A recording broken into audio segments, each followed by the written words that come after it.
Serge Maheu, créateur multimédia et concepteur de Montréal en visage.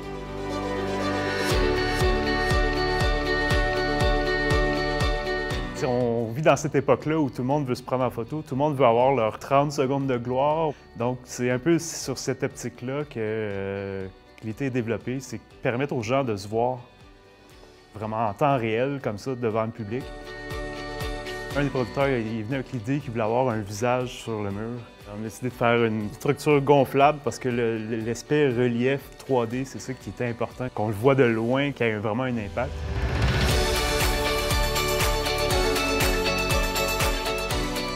Il y a deux stations interactives qu'on peut appeler.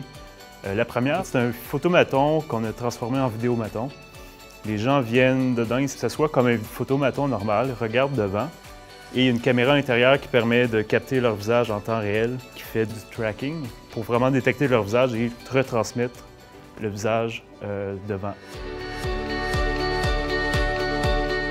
L'autre partie interactive, c'est un plancher interactif qui permet aux gens de venir jouer en se déplaçant sur le plancher. Par-dessus le plancher, on avait une caméra infrarouge qui permet de détecter le mouvement des gens qui se déplacent. Ce qu'on projetait sur le mur était la même chose qu'on projetait sur le plancher.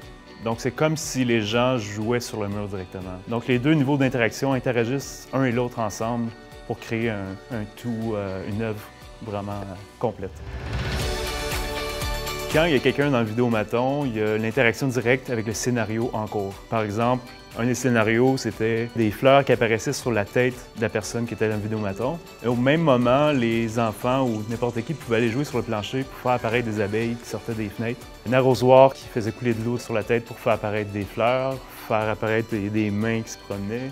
Il y avait un autre, c'était de l'eau qui coulait, qui submergeait le visage dans l'eau. On avait programmé une quinzaine de scénarios possibles. Exportable assez facilement, je pense, parce que le visage, en fait, la structure, c'est gonflable, donc on peut l'envoyer n'importe où dans le monde. Côté technique, le matériel, c'est quand même assez simple. Ce qu'on utilise, c'est une caméra web bien normale, avec une caméra infrarouge qu'on peut installer facilement. Il y a seulement le côté, ce qu'on appelle le mapping pour le bâtiment, que c'est sûr qu'il faut adapter, il faut refaire peut-être des scénarios autrement. Je pense que c'est l'originalité de l'œuvre qui attirait les gens. Je regardais les enfants, je sautais sur le plancher. Moi, c'était comme vraiment ce que j'aime voir.